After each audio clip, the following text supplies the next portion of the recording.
David était un pharaon qui a existé avant même l'apparition du personnage de Joseph. C'est-à-dire, donc, David n'a pas vécu à la même période, c'est-à-dire qu'il n'a pas été témoin des premiers signaux qui montraient justement la chute de l'Égypte. Il n'a pas vécu à cette période-là. Donc, il a vécu avant les premiers signaux qui allaient montrer la chute de l'Égypte. Je ne veux pas trop m'épandre sur le personnage de David, parce qu'il y a des choses à ce niveau-là que je préfère garder secret. D'ailleurs, même dans la présentation que je vous fais de la communauté Diola, il y aura des étapes que je vais sauter. On a parlé du Manding, on a parlé de l'Égypte, on a même été un peu faire des incursions en Europe, on y retournera.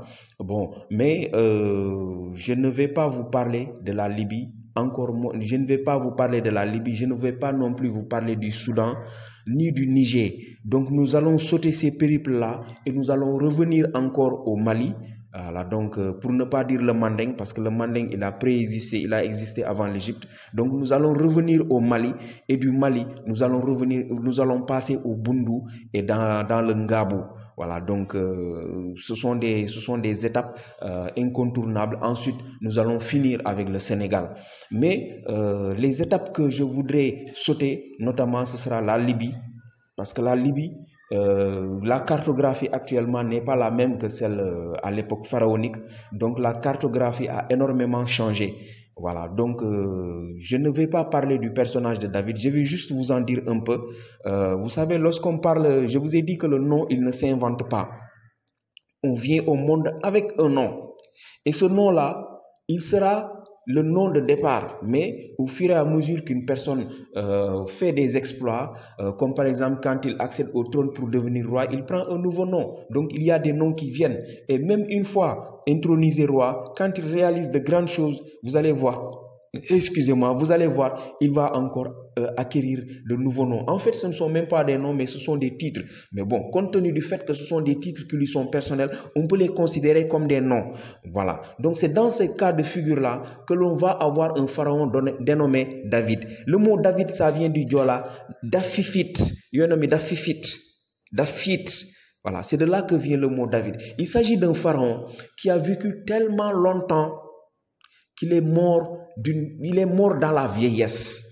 Voilà. Il a vécu tellement longtemps. Quand vous allez chercher la nomenclature, je ne me rappelle même plus le nom de ce pharaon-là, mais quand vous allez chercher la nomenclature des pharaons, bon, s'il n'y a pas cette falsification et ce tripatouillage de l'histoire qui voudrait que le pharaon David, parce que celui-là qui va justement mener ce premier Ramsès, qui va mener cette révolution contre la 17e dynastie, c'est quelqu'un qui représente l'Europe et qui a représenté fièrement l'Europe selon les Blancs. Et vous savez très bien que les Blancs, quand vous faites quelque chose qui leur plaît, comme le disait Sékou Touré, voilà, quand le Blanc vous remercie, c'est que vous avez été un traître.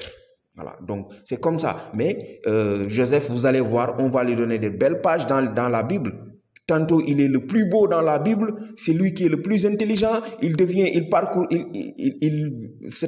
parcourt les différentes étapes de la hiérarchie pour devenir ministre. Mine de rien, il s'en est fallu de peu pour qu'il devienne pharaon. C'était le plus beau, il prend la place de Hiram.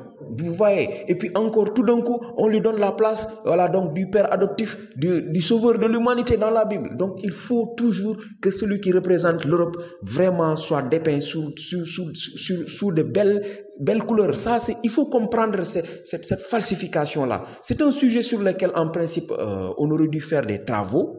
Malheureusement, quand on a des professeurs qui n'abordent que dans le même sens que les colonialistes, on n'a aucune chance d'en arriver là.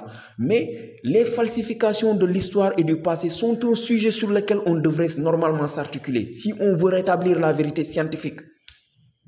Mais il se trouve qu'on n'a pas affaire à des professeurs objectifs. On a plutôt affaire à des moutons de panurge qui tombent en syncope ou bien, je ne sais pas moi, qui sont complètement éblouis dès qu'ils voient les leucodermes. Ils ne réfléchissent pas, ces professeurs-là.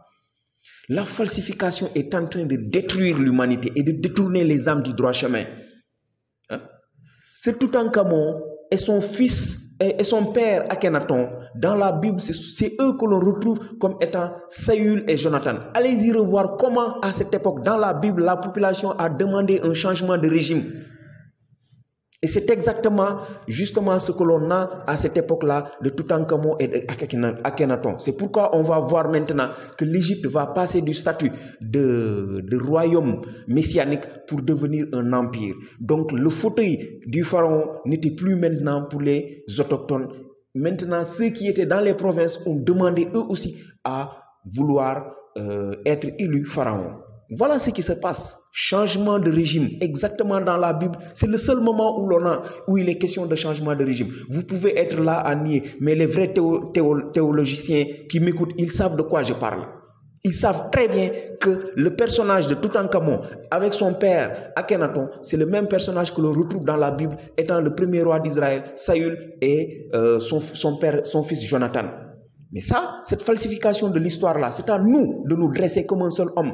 Et fermement d'ailleurs, comme le dit Cheikh Anta Diop, armés jusqu'aux dents de science pour pouvoir dire basta aux Européens parce que la religion n'appartient pas à l'Occident. Voilà ce dont il est question. Malheureusement, nous avons affaire à des gens qui n'aiment pas entendre la vérité à la Wolof, Rafetal. Voilà. Donc lui, ce qui est beau à ses yeux, c'est la seule chose qui compte. Il s'en fout de la vérité. Or, ici, nous avons affaire à un moment où la falsification est devenue intense. On a tout d'un coup un Moïse qui sort de nulle part. Bon, c'est vrai que ce sont des Africains qui ont été fondés l'Égypte, qui ont été fondés l'Europe. Ce sont eux qui ont jeté les bases.